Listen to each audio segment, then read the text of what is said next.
Boa noite a todos, com alegria, não somente os presentes, mas todos aqueles que nos acompanham à distância, que sempre acompanham as tarefas desta casa, e é sempre um motivo de alegria aqui voltar e vermos os amigos presentes nesta lide, diária que todos nós temos e necessitamos nesta casa. A terra vem nos mostrando assim os primeiros raios de sol após uma densa madrugada, uma demorada madrugada, porque começamos a divisar então a chegada muito mais frequente hoje daqueles que nos antecederam a marcha, trazendo assim como a mensagem de Emmanuel, lida pela nossa amiga, a coragem, a determinação, a inspiração de todos daquelas estrelas amigas que nos trazem assim, no nascedouro de um novo tempo na terra, a alegria que todos nós necessitamos. O homem, saído desde aqueles momentos da caverna, do tempo das cavernas, onde era imperioso sair da caverna para uma luta muito constante e diária entre matar e morrer para a luta da sobrevivência. O homem caminha e com a descoberta, e muito importante, da roda e do fogo, toda uma série de novas descobertas, de avanço e de progresso dos seus primeiros homens na terra se estabeleceu.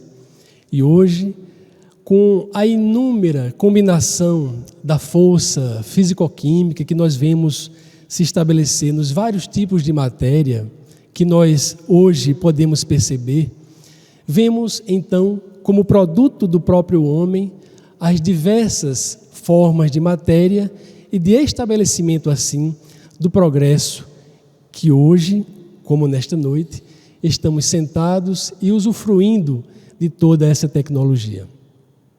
Mas o avanço na Terra não se deu somente com essa inumerável combinação de força material, mas também do uso do avanço biopsicológico da humanidade. Desta forma, saindo dos seus instantes iniciais, do uso do instinto para o uso da razão e de compreensão, como hoje entendemos que tudo na Terra, no mundo onde vivemos, está dentro de um padrão muito compreensível, muito entendível pela nossa capacidade de raciocinar, porque acima de tudo, de todos os acontecimentos da atualidade, vibra e está a força inesgotável de Deus, estabelecendo assim como grande harmonia para todos nós. Então, sair no nível do instinto, da incompreensão, do medo, das forças telúricas da natureza lá no passado longínquo, para a atualidade, onde entendemos que tudo está em perfeita harmonia dentro da perspectiva da permissão divina, entendemos que solidão, entendemos que tristeza e alegria, a escassez e a bonança ou fartura, a solidão ou a tristeza e a quantidade de relacionamentos que alguém possa ter, tudo está em perfeito equilíbrio e no uso, claro, desta mesma razão, quando o homem adquire assim a capacidade de livre escolha. Dessa forma, entendemos que, saído como fomos da fonte inicial, da força maior, geratriz de todos nós, como espíritos que somos, envergando a matéria, hoje compreendemos, assim, que, usando dos talentos que Deus nos permitiu desde o princípio da nossa formação, podemos hoje ter dois caminhos. Um caminho da boa produção ou o caminho de uma fraca produção dos próprios talentos. Não é dessa forma que acontece com o nosso mundo, não é? Das nossas economias. Quando nós encerramos, nós guardamos os talentos, os valores que temos, nós não produzimos dessa forma, gerando muito mais do que aquilo que recebemos. Então, compreendendo hoje que existe uma harmonia no universo e que esta harmonia também exige de nós muito mais do bom uso destes talentos que recebemos. Todos aqui presentes, não sei se talvez a grande maioria, teve a grande oportunidade de assistir ao filme de Kardec, que é tão falado nos dias da atualidade. Salvo engano, me parece que já encerraram-se as exibições, imagino eu. Mas um filme que retratou para nós, e principalmente para aqueles que não tiveram a chance de perceber isso na literatura espírita, e pôde perceber no filme, que deu, embora que não abordando em si toda a obra de Kardec, mas mostrou o homem Kardec e todo o seu esforço para nos trazer esta doutrina que para nós podemos até comparar com uma grande bússola que norteia os nossos destinos. É inegável perceber hoje que a doutrina espírita e o conhecimento que ela nos traz é, na verdade, a grande bússola para nós ante esta navegação. E, claro, todos nós estamos buscando um norte na vida. É inegável isso. Ninguém está aqui para ficar à deriva. Todos nós buscamos um norte feliz. E isso, dentro dessa construção, Allan Kardec, muito sabiamente, como retratado no próprio filme, ele buscou as respostas para muitas dúvidas. Homem de ciência que era, foi e nestas pesquisas mediúnicas, com várias personalidades diferentes, em lugares diferentes, pôde assim trazer este grande tesouro para nós, que é o Livro dos Espíritos.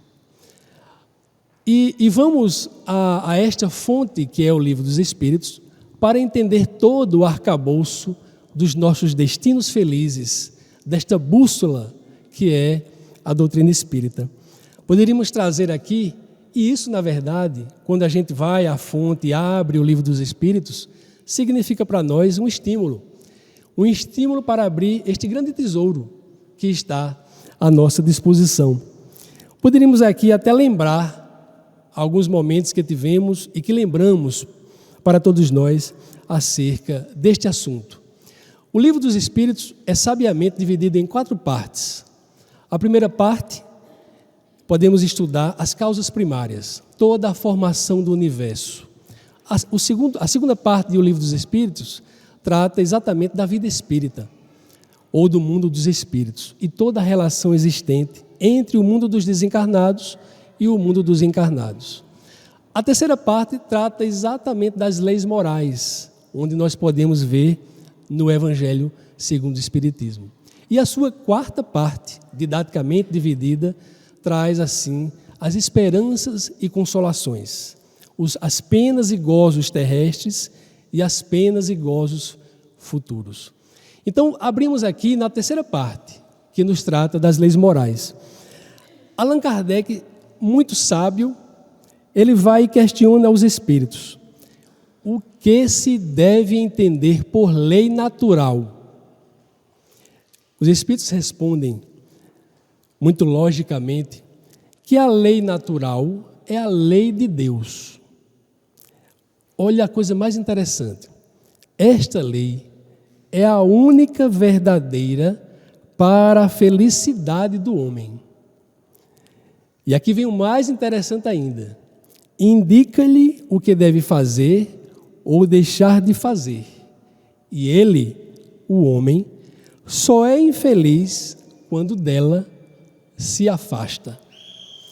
Então, primeiro momento, ele nos dá a chave para a nossa felicidade, fruto de um intenso trabalho deste grande homem chamado Hipólito Léon Denis Rivail, o pseudônimo Kardec. Aí ele não para só por aí, como um bom pesquisador dos nossos destinos e da curiosidade que sempre teve, ele vai mais adiante, quando ele questiona aqui na questão 621.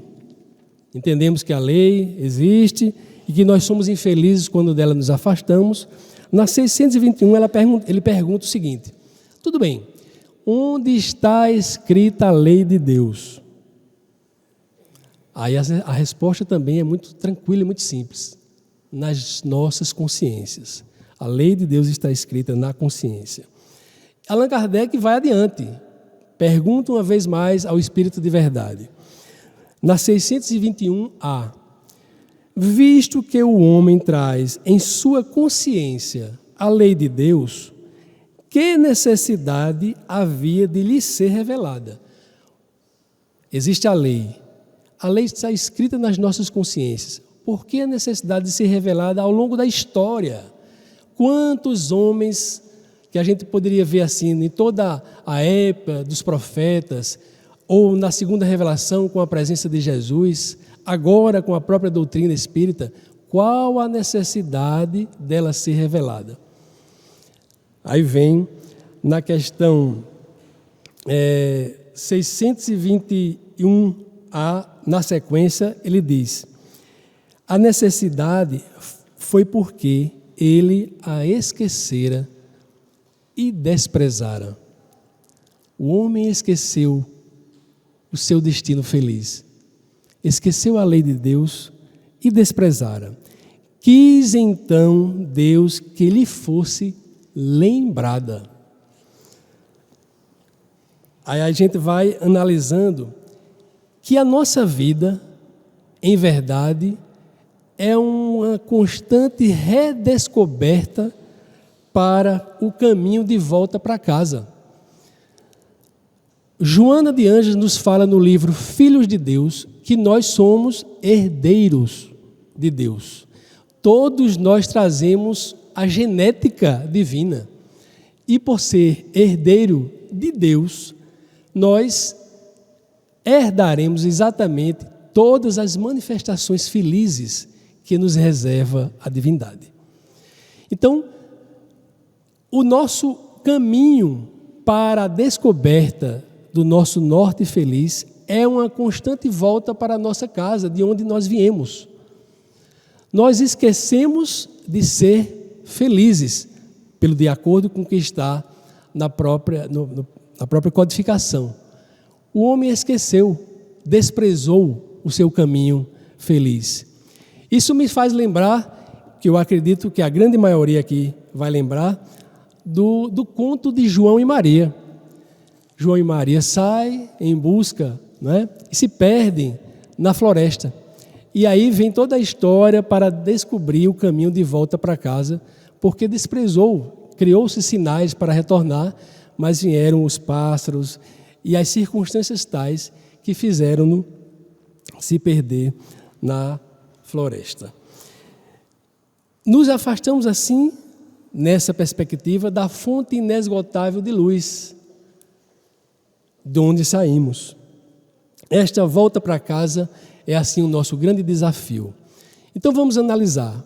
Neste retorno, nesta tentativa de redescobrirmos, de entender este caminho de volta aos braços de Deus, vamos esbarrar exatamente em muitas construções nossas.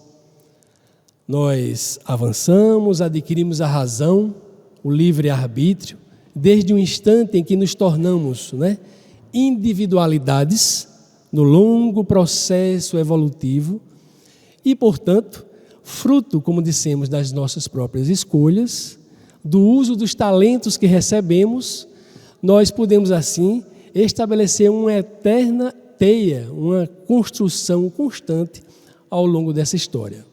E se hoje nós estamos assim, redescobrindo o caminho feliz, nós vamos esbarrar também em muitas construções que estabelecemos ao longo dessa história. Então são os nós que nós criamos e que vamos certamente esbarrar. É para nós o reencontro com a constante teia de vínculos que estabelecemos, ou a trama, os tramas vividos, e que certamente, dentro da perspectiva de que tudo quanto a gente faz, a gente recebe de retorno, é óbvio, é claro, que neste processo de redescobrir o caminho, nós também vamos encontrar várias perspectivas semelhantes. Então, muitas vezes, nós vamos encontrar o lixo que nós mesmos deixamos ao longo do caminho. É muito comum isso acontecer. Se a gente fizer esta comparação, na atualidade, se nós mal produzimos ou não deixamos a casa como deveria estar ao longo deste processo, no retorno, nós vamos encontrar as próprias produções, em que não higienizamos, em que não limpamos, são as teias, são os nós que nós construímos ao longo de todo esse processo. Mas também poderíamos encontrar, e claro, vamos encontrar as nossas boas produções, ou seja, o brilho que deixamos. E, portanto, aquilo que nós brilhamos, que nós efetuamos de bom, nós iremos lustrar, valorizar ao longo deste processo.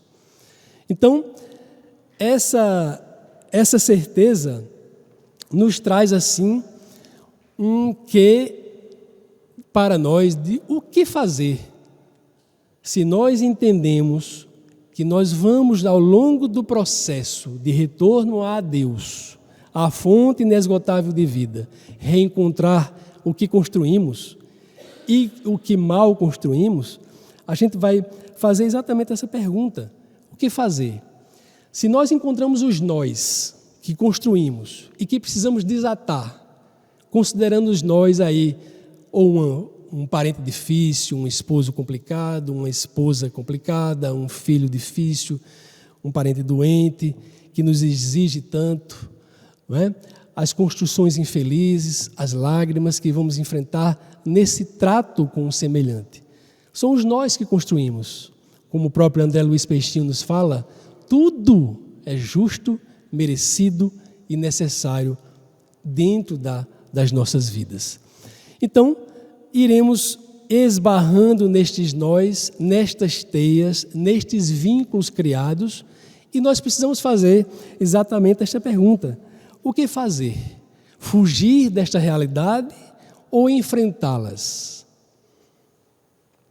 Joana de Ângeles traz para a gente uma avaliação, uma perspectiva muito interessante sobre os nós, sobre as adversidades do caminho, ou sobre os adversários, vamos dizer assim, porque é inegável que neste processo das nossas vidas, todos nós temos alguma adversidade no caminho a vencer, seja diretamente ou indiretamente com aqueles a quem nós convivemos. Então, ela nos fala que precisamos ter, assim, uma visão de oportunidade da adversidade. O livro Entrega-te a Deus, de Joana, pela psicografia de Divaldo Franco, ela vai nos trazer aqui no seu último capítulo, que nos fala exatamente das adversidades, sobre essa perspectiva nova para todos nós que precisamos ter acerca do caminho. Então vamos ler aqui alguns trechos muito rápidos, mas muito importantes para nós, sobre o que ela nos fala. Porque sabemos que todo o nosso mergulho na carne, de espíritos que somos, estamos mergulhados na matéria temporariamente, cada um com a sua história de vida, nomes. E neste mergulho, neste reencontro, nesta volta, vamos encontrar estes nós. Mas aí ela nos diz, para o nosso conforto, o livro, como falamos, o título é o capítulo 18, e vai falar de os adversários, mestres oportunos. Ela vai nos dizer aqui que ninguém, atravessa o rio carnal, o rio da matéria, nesse mergulho, sem experimentar a correnteza violenta sobre a qual navega o espírito. Então, esse é um parágrafo. Na sequência, ela vai nos falar que exulta, alegra-te, portanto, por teres adversários, mestres desconhecidos, a seres adversários de quem quer que seja. Valorizemos, nos alegremos com as adversidades, os adversários neste caminho de volta, neste processo de construção feliz de todos nós.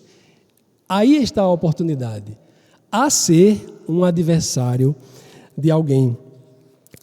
E aí pensamos, nesta perspectiva de visão de oportunidade, precisamos assim estabelecer que isso é um treinamento.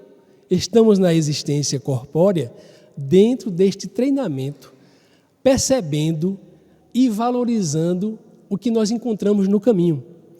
E ela vai na sequência nos colocar aqui que a adversidade é lição para a vida e adversários são mestres que proporcionam o treinamento no bem.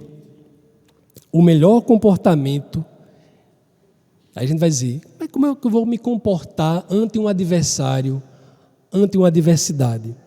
O melhor comportamento em tais circunstâncias é não valorizar o mal, nem aquele que se te fez mal, que é o costumeiro que a gente faz.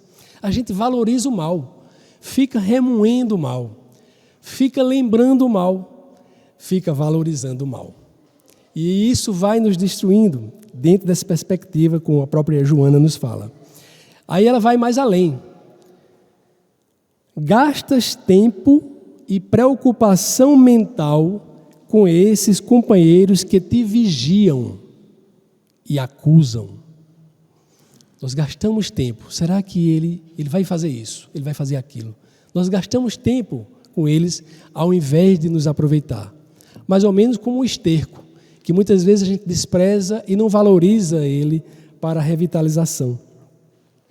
Ficas indagando, porque aí vem a história, como eu vou me conduzir ante essa certeza e aproveitar como um treinamento de vida?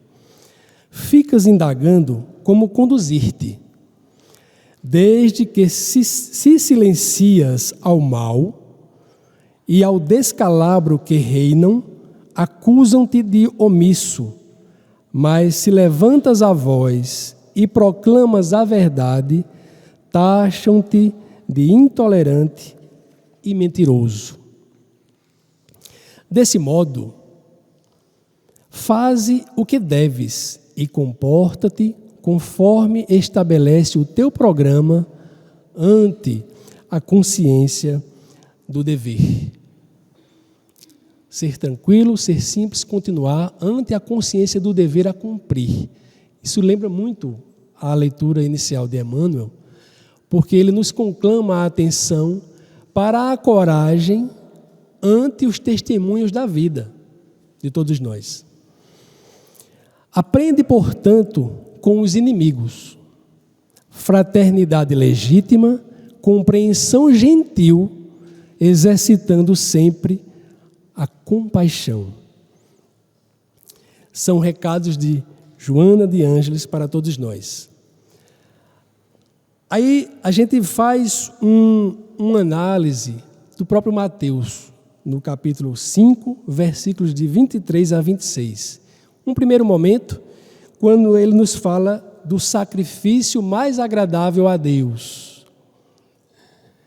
Se tiveres alguma coisa para deixar como oferenda no altar, e se tiveres algo contra teu irmão, deixa tua oferenda lá, volta e reconcilia-te primeiro com teu irmão.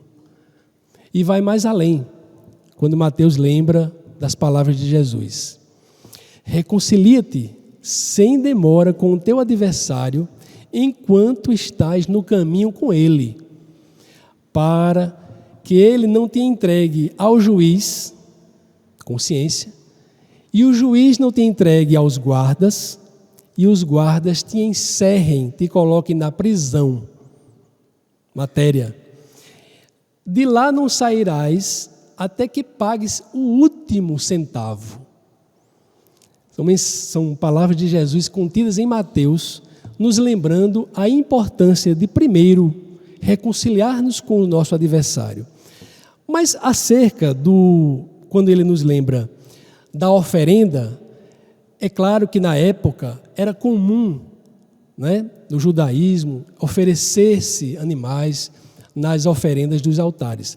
A oferenda aqui para nós é exatamente essa oferta que nós chegamos a Deus, ao altar, para purificar-nos a consciência. Primeiramente, é preciso que nós voltemos, deixemos esta oferta aguardar, primeiramente, fazer a reconciliação com todos aqueles que caminham conosco. Aí sim, nós brilharemos neste instante. E aqui vem um lembrete do grande pesquisador que todos nós conhecemos, Severino Celestino, quando estudando o aramaico, o hebraico, indo às fontes, não é, da literatura, das escrituras, compreendendo todas as traduções bíblicas, ele vai até o Pai Nosso. E no Pai Nosso, naquele momento em que diz: perdoai as nossas ofensas, assim como nós perdoamos os nossos ofensores, a verdadeira tradução está: perdoa as nossas culpas quando perdoarmos as culpas dos nossos devedores. Isso é Celestino que coloca na tradução literal que ele nos traz para todos nós. Jesus foi assim na inauguração para a humanidade um novo momento para todos nós, que significou a trajetória do amor personificado. Se no momento se vivia muito a aplicação da justiça, 2000 anos ou mais antes de Jesus, Jesus inaugura uma nova fase, que é a fase do amor. Compreendeu assim a necessidade de vir fisicamente, personificar-se nos exemplos de amor para todos nós. E ele não somente passou os exemplos desde criança, nascendo, mostrando a humildade para vir numa estrebaria, nos primeiros instantes como criança, ajudando o pai na carpintaria, simplesmente conversando com os doutores na praça pública, compreendendo, vivenciando, ajudando, curando, lavando os pés dos discípulos, toda uma trajetória de amor para a humanidade. Abre os braços na cruz e no instante final ainda diz: Pai, perdoa porque eles não sabem o que fazem. Uma trajetória de iluminação mostrando o caminho para onde deveríamos apontar a nossa bússola. E nessa perspectiva, Jesus não limitou-se a nos mostrar o caminho, mas mostrou um grande desafio que até hoje nos instiga o coração a compreender, que é justo no capítulo que fala do perdão, da compreensão e do amor aos adversários, do amor aos inimigos. Ouviste o que foi dito aos antigos: amarás o teu amigo e odiarás o teu inimigo. Eu, porém, vos digo, ele inaugura a nova fase: amai os vossos inimigos, bendizei aos que vos maldizem e orai pelos que vos perseguem e caluniam. Desafiador. Desafiador para todos nós, porque essa é a grande luta nesse reencontro dos nós que construímos ao longo deste caminho. Aí vem a nova pergunta: e agora? Se esta redescoberta, este norte da bússola que Kardec nos traz para explicar Jesus, e agora nós entendemos que Jesus nos fala para compreender e amar os inimigos, vem a grande pergunta: E agora? Porque aí serão os nós cegos. Não tem os nós cegos? Esse é um nó cego. A gente, por mais que a gente tente desatar esse nó, parece que ele fica lá entranhado e a gente não consegue.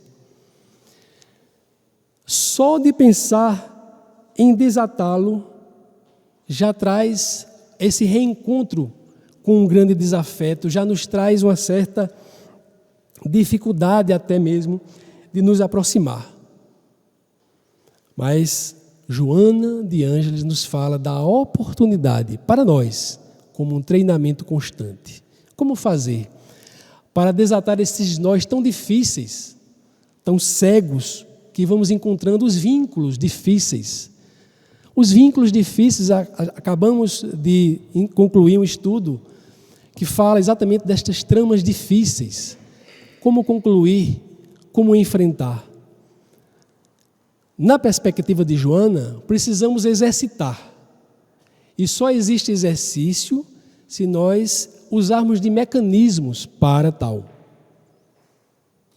Se todos nós aqui presentes, encarnados e desencarnados, não podemos ainda estar frente a frente aquilo que nos dificulta a marcha, que ainda não nos compreende, que é um adversário do caminho, precisamos usar de um mecanismo dentro do que Jesus nos propõe.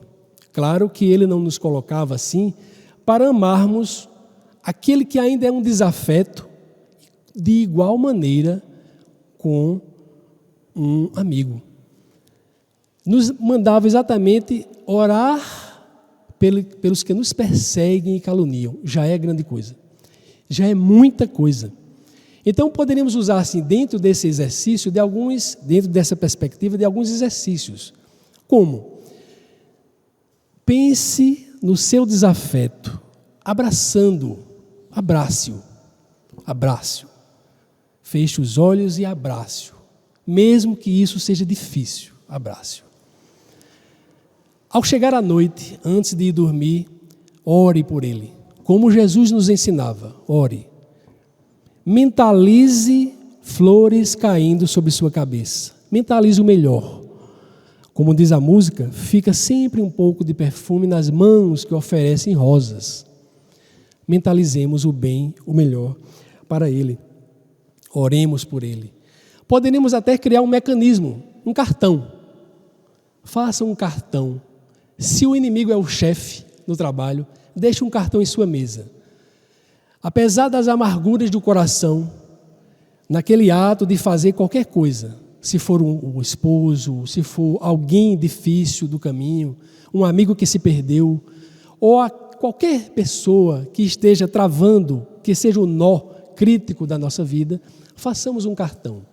Tenhamos coragem para deixar na mesa, na cama, abaixo do travesseiro, em cima da mesa, em qualquer lugar que seja visto por ele. Destina uma frase feliz. Se não tivermos ninguém, que possamos fazer também por alguém. É algo que podemos já exercitar a paz no mundo. Esses são mecanismos que nós podemos assim fazermos como exercícios, porque o perdão, ele é processual. O perdão é gradativo. Poderíamos começar assim, o perdão mental, que são com os exercícios, para chegar ao momento de um perdão atitudinal. É a atitude de enfrentar o adversário e pedir perdão pessoalmente. É um grande desafio, de uma coragem muito grande para aqueles que conseguem. Mas não poderemos retardar esta marcha, porque primeiro quem sofre somos nós mesmos. O coração conturbado, amargurado, cheio de mágoas, primeiramente quem sofre somos nós. O revide. O indivíduo que pega um torrão de lama para jogar em alguém porque recebeu algo de ruim, primeiramente é ele que vai estar sujando suas mãos. Se o outro indivíduo, ele pode afastar-se, a lama passar e ele ficar limpo. Então, o revide, a mágoa, primeiramente quem sofre somos nós. E aí vem uma série de doenças cardíacas, hipertensão, gastrites, ansiedades, insônia e tudo mais que decorre do não perdão, da falta de revitalizar esta oportunidade. Então, precisamos ter assim, neste exercício, vitalizar o bem. Vitalizemos o bem. Deixemos de lado as maledicências, porque nasce daí. Fulano fez isso, olha Cicrano, olha Beltrano. E a gente vai remoendo e alimentando esse espírito que nós temos mesmo, próprio nosso, de retardarmos essa marcha de reencontro feliz. Então, diante disso, precisando assim fazer com que os nossos jardins interiores estabeleça, né, um desabrochar de flores novas, de perspectivas novas, como o próprio Cristo nos ensinou. Estamos no mês das mães e nada melhor do que lembrá-las neste mês, porque são nas mães que nós encontramos verdadeiros exemplos de coragem, de suportar as agruras do mundo. Quantas mães já disseram aqui, meu filho não é assim, ele está assim. Quantas mães veem seus filhos trancafiados nas prisões, dizendo, meu filho é um homem bom. Então as mães são exemplos de verdadeiras coragem, exemplos de persistência e para todos nós, como esse instinto materno, que é o exemplo mais próximo de todos nós, para exercitarmos na vida. Lembraremos aqui, quem teve a oportunidade de ler, do livro Libertação. No livro, nos fala exatamente desse instante de uma mãe que há séculos esperava pelo restabelecimento do seu filho, que estava chefiando entidades maléficas no umbral, e dessa forma aguardou séculos para resgatá-lo, né, desses instantes do mal.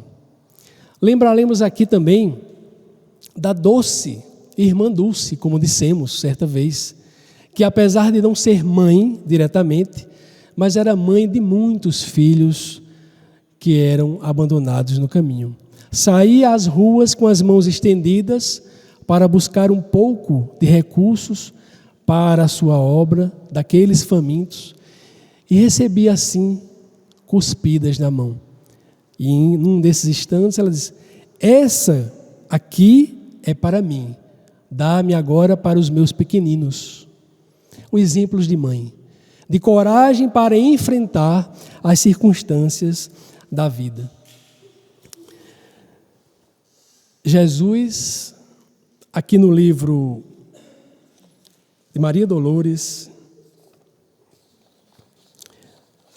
coração, deixa eu colocar aqui, a gente vai lembrar, para suavizar os nossos momentos, que é exatamente o diálogo, livro Coração e Vida, título Amor e Perdão.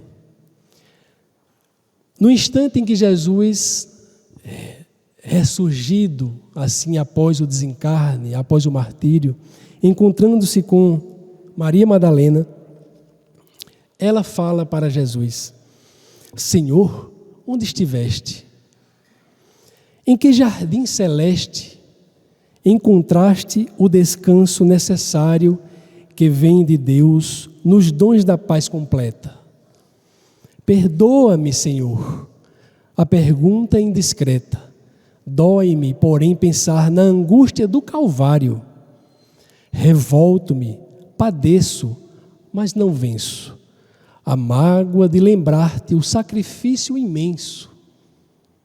Jesus olha para Maria e diz, não, Maria, não fui ainda ao alto, nem me elevei sequer um palmo à luz do firmamento. Quem ama não consegue achar o céu de um salto. Ao invés de subir aos altos esplendores, desci, mas desci muito aos reinos inferiores. Despertando no túmulo, escutei os gritos de aflição de alguém que muito amei e que muito amo ainda. Embora visse além a luz sempre mais linda, sentia nesse alguém um amado companheiro, em crises de tristeza e de loucura. fui à sombra abismal para a grande procura. E ao reencontrá-lo, amargurado e louco, a ponto de não mais me conhecer, demorei-me a afagá-lo e pouco a pouco consegui que ele, enfim, pudesse adormecer. Senhor, interrogou Madalena, quem é o amigo que te fez descer antes de procurar a luz do Pai? Mas Jesus replicou em voz clara e serena, Maria, um amigo não esquece a dor de outro amigo que cai. Antes de me altear a celeste alegria, ao sol do mesmo amor a Deus em que te enlevas, vali-me após a cruz das grandes horas mudas e desci para as trevas, a fim de aliviar a imensa dor de Judas. Então é um instante que não é narrado nas Escrituras, mas que traz pela mediunidade de Francisco Cândido Xavier, por Maria Dolores, no livro, e que é muito interessante para todos nós. Tempos passam. Tempos depois, vem este belíssimo encontro, narrado poeticamente pela própria Maria Dolores, no livro Momentos de Ouro, do próprio Chico. Depois de muito tempo, acompanhemos com muita alegria este reencontro. Depois de muito tempo, sobre os quadros sombrios do Calvário, Judas, cego, no além, errava solitário. Era triste a paisagem, o céu era nevoento. Cansado de remorso e sofrimento, sentara-se a chorar.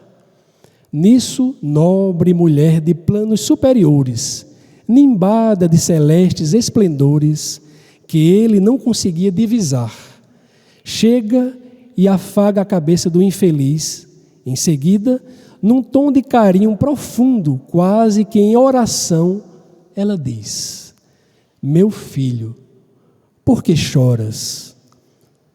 Acaso não sabeis? Replica o interpelado.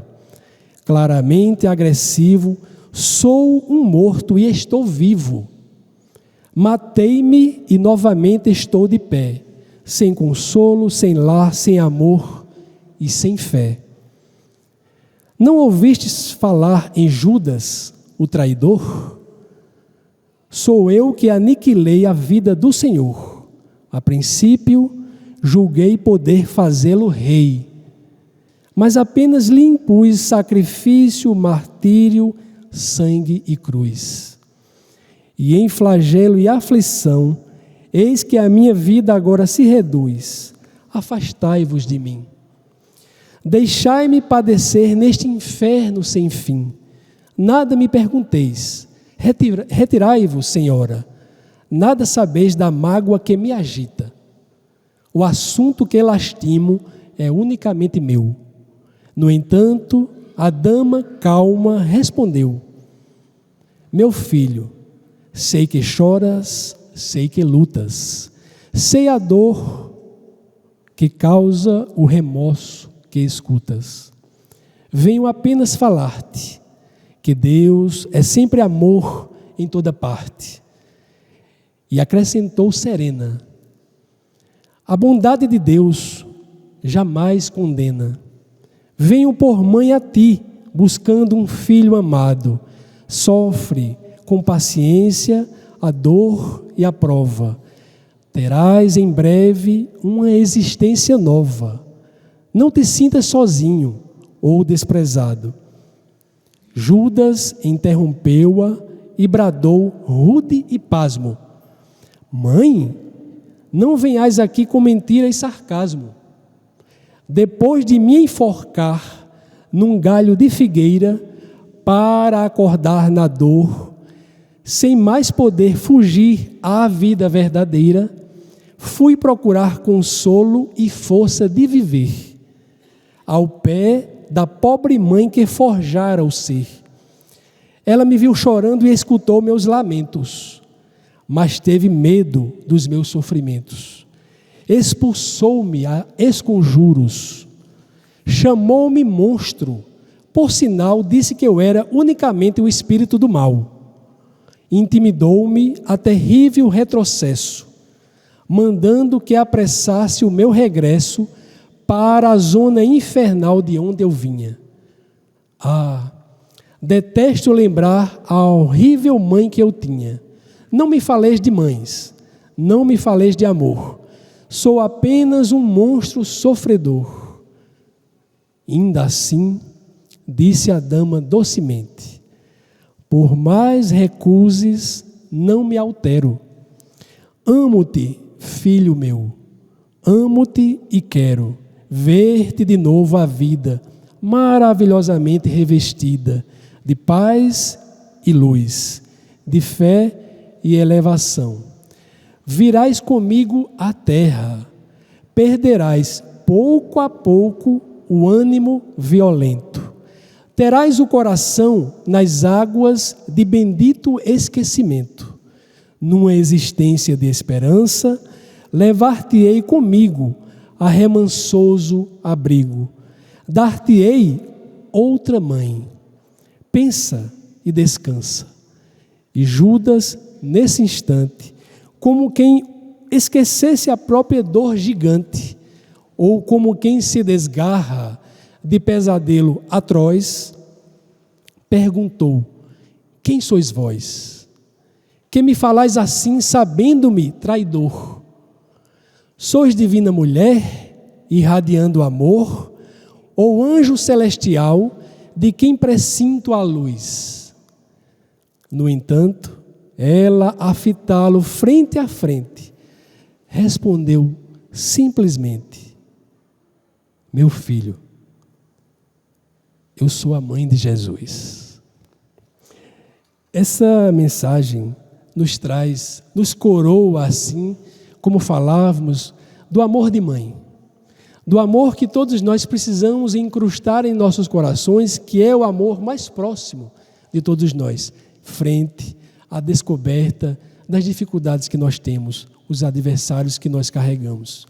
Esta inspiração da busca do resgate de Jesus e de sua mãe, nas furnas onde se escondia Judas, amargurado e triste, mostra para nós o exemplo do modelo e guia de todos nós, Jesus, para as nossas vidas.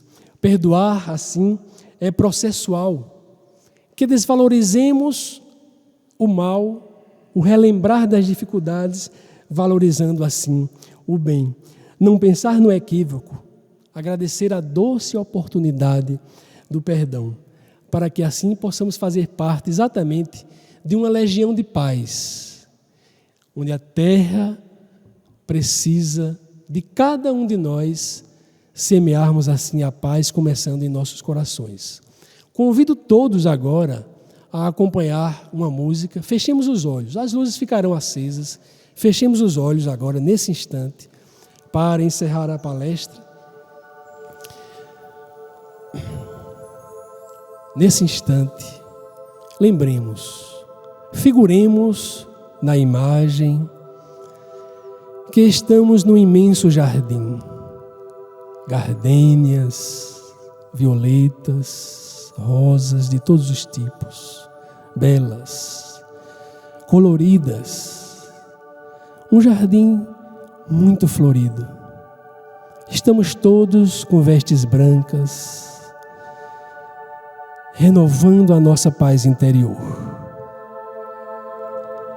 Adiante de nós, formemos a frente, se tivermos algum desafeto, algum adversário, algum inimigo no caminho, alguém que nos traiu, alguém que se equivocou conosco em nossa história, possamos divisá-lo deitado à nossa frente, suspenso. Ele está deitado, ele dorme. Nós estamos ainda distantes. O vento sopra nesse jardim imenso e lindo de rosas. O vento sopra nas nossas faces e nas nossas vestes. Nesse momento, o nosso coração pulsa, vibra, ilumina-se ante esta perspectiva nova.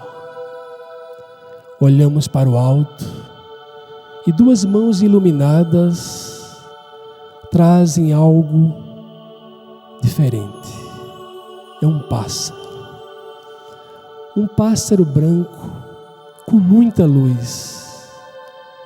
Estas mãos se abrem, este pássaro voa vagarosamente sobre as nossas cabeças, bate as asas cada vez mais rápido, como um beija-flor, lindo beija-flor. Nós abrimos as mãos e colhemos este beija-flor que bate as suas asas cada vez mais forte, cada vez mais veloz. O beija-flor que ilumina-se, transforma-se assim numa linda rosa, uma rosa mais bela, com muita luz. A nossa vontade é de trazer a rosa ao nosso coração.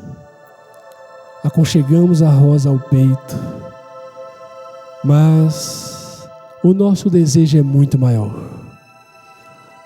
Carregamos esta rosa, damos alguns passos adiante. Olhamos aquele corpo à nossa frente dormindo, adiantamos cada vez mais com passos apressados. Chegamos adiante, bem perto.